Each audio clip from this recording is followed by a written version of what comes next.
Bonjour à tous, aujourd'hui on se retrouve sur une nouvelle vidéo longue, vidéo où on prend le temps d'expliquer dans les détails comment établir son budget, comment l'analyser, et quelques petits tips qui vont vous permettre de savoir où va votre argent et qu'est-ce que vous pourriez économiser pour entrer dans votre épargne prévue. C'est parti. On voit sur l'écran aujourd'hui, on a un budget qui a déjà été enregistré. Ce budget recense beaucoup de dépenses qui ont déjà eu lieu, donc c'est sur le mois précédent bien évidemment. Cet outil est utile principalement si on le fait mois après mois. Ça nous permet d'avoir un petit peu plus d'informations et de bien comprendre comment on dépense notre argent.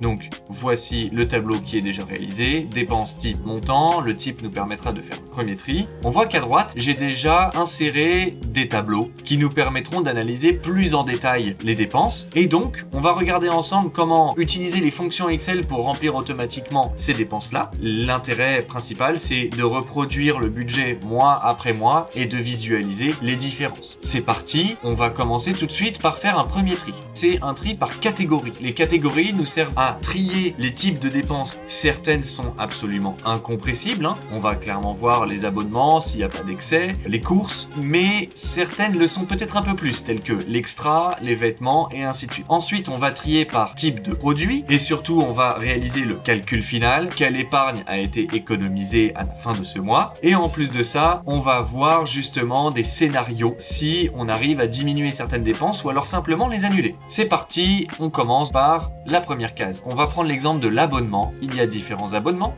et on va voir comment on peut extraire l'ensemble des abonnements du tableau et donc voir combien on dépense tous les mois en abonnement. Alors, on va utiliser la fonction somme.si. Vous la reconnaissez peut-être un peu. Initialement, on avait parlé de la fonction somme. Maintenant, on va un petit peu plus loin. On va définir des critères. La somme sera réalisée si le critère est respecté. Comme d'habitude, égal pour dire à Excel qu'on demande une fonction, le nom de la fonction, à savoir somme.si, et on ouvre la parenthèse pour valider. On voit que Excel a bien compris que je demandais donc la fonction somme.si et il m'explique comment l'utiliser. Ça vous permet de devenir autonome. Si jamais vous cherchez des fonctions particulières qu'on n'a pas expliquées sur la chaîne, vous pouvez faire confiance à Excel et il va vous dire justement quels sont les différents arguments à mettre dans cette fonction. On voit que Excel nous demande d'abord la plage sur laquelle le critère va être étudié. Ensuite, le critère et la plage sur laquelle la somme sera réalisée. Si c'est pas clair, pas d'inquiétude, on regarde ça tout de suite. La première plage, lui, il s'agit du type de dépense. On va cliquer donc sur la colonne, glisser jusque bas de la colonne et on relâche. Une fois qu'on a fait ça, point virgule pour passer à l'étape d'après qui est donc le critère.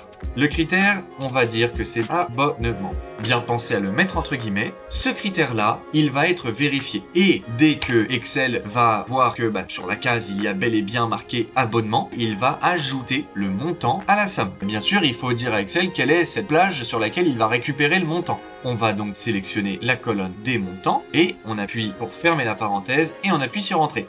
Là, Excel m'a dit qu'il y a 128 € qui partent suite à des abonnements. Bon, à vous de voir, est-ce trop ou pas assez, c'est pas à moi de le dire. Par contre, on est en face d'une difficulté. Si jamais je veux étendre ma fonction, parce qu'elle est quand même longue à écrire, ça marche pas. Là, on voit qu'il y a 0 extra, 0 cours, 0 déplacement, rien du tout. Bon, on est d'accord, ça, c'est pas le cas. On va voir comment améliorer cette écriture pour pouvoir l'adapter rapidement. On voit que, forcément, si jamais je réétends cette fonction et que je clique dessus, on voit que les cases ont été déplacées. Excel vérifie le critère sur la colonne D. C'est le montant. Moi, ça me convient pas. Et on voit qu'il l'a fait pour toutes les autres colonnes. On va régler ça avec le symbole $.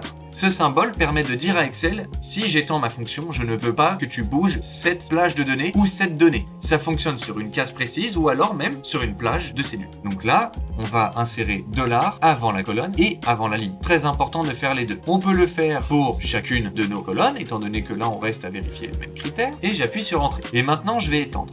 Un autre problème. Là, on voit que Excel, du coup, a conservé les mêmes colonnes, mais forcément, Excel a conservé le même critère. Mais je n'ai pas envie de m'embêter à retaper extra, courses, déplacements et ainsi de suite. Il n'y en a que 6, mais si jamais on en avait fait 15, 20, 30, alors là on est vite débordé, c'est pas possible. On va changer de stratégie. Sur Excel, vous le savez certainement, entre du texte et le texte dans une case, la frontière est un peu mince. C'est parfait, on va l'utiliser. Donc là, on va remplacer abonnement par la case du dessus. On voit que déjà la fonction fonctionne toujours, mais surtout, on n'a pas dit à Excel de bloquer cette case. Dès qu'on va aller vers la droite, Excel va aller vers la droite et va à chaque fois prendre la case supérieure. C'est parfait, c'est exactement ce qu'on veut. Donc cette fois-ci, on glisse et magie. Excel a reporté chacun des types de dépenses et on a notre tri qui est déjà fait. Maintenant, on va utiliser cette fonction sur un autre type de sélection. Donc là, on veut pas regarder le type de dépense, mais on va regarder les dépenses directement. On fait la fonction que vous connaissez bien maintenant, somme.si, on ouvre la parenthèse, on définit donc la plage de dépenses, on met point virgule le critère, c'est la case du dessus, point virgule, la plage de montant, et on appuie sur entrée. Donc là, c'est parfait. Starbucks, 66 €, ok, très bien. Mais maintenant, j'ai pas envie de continuer de mettre à chaque fois les dollars manuellement. Et bah, c'est parfait. Excel a prévu le coup. On sélectionne la plage de cellule que l'on veut fixer. On appuie sur F4 et c'est réglé. Je le refais. Je sélectionne. J'appuie sur F4 et c'est réglé. Donc là, on n'a plus qu'à aller sur la droite et notre tri est fait automatiquement. Vraiment, on gagne du temps. Si jamais vous avez suivi la vidéo jusque-là, c'est qu'a priori, elle vous a plu. Alors, n'hésitez pas à mettre un pouce en l'air, à cliquer sur s'abonner, activer la cloche si vous voulez de nouveaux tutos avec de nouvelles techniques. Bien sûr, je vous vois venir. Il y a d'autres techniques pour aller plus vite. Chaque chose en son temps, on va faire des vidéos dédiées à ça. Aujourd'hui, on est sur un budget. On va faire de nombreuses vidéos sur différents sujets de la vie quotidienne. C'est super. Suivez-nous, abonnez-vous, cliquez sur j'aime. Comme ça nous donne de la force. On reprend la vidéo.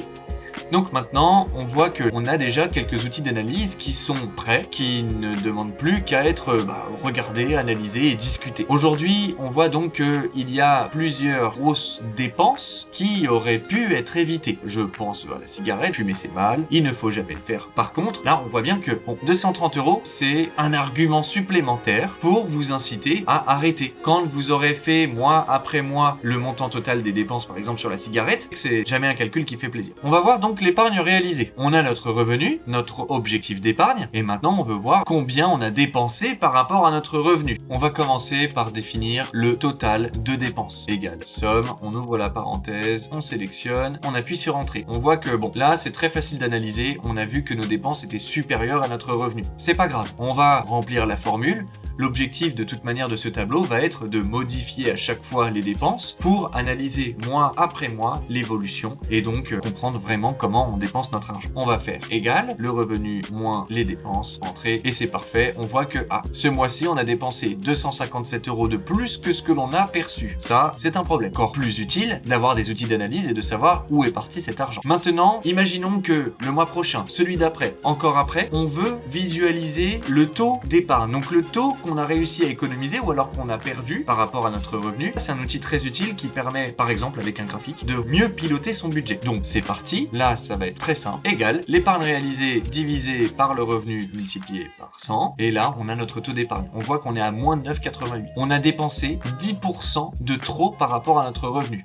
On pourra voir dans la prochaine vidéo comment réaliser des scénarios. Quel serait notre taux d'épargne si on enlève les cigarettes, si on enlève l'essence, ou si on réduit le Starbucks, et ainsi de suite. Je vous remercie d'avoir suivi la vidéo jusqu'à la fin. N'oubliez pas, on s'abonne, on clique sur j'aime, on met un commentaire pour soutenir, pour critiquer. Nous, on répond toujours aux commentaires. On est vraiment très curieux d'avoir votre retour. C'est le début de notre chaîne. Chacun de vos retours nous permettra d'aller encore plus loin et d'encore plus vous satisfaire. N'oubliez pas, sur YouTube, on cherche à vous aider. Eh bien, c'est parfait. Commentez, cliquez sur j'aime, et comme ça, chacun apporte sa pierre à l'édifice. Je vous retiens pas plus longtemps, je vous souhaite une très bonne journée ou soirée selon l'heure où vous regardez la vidéo. À la prochaine!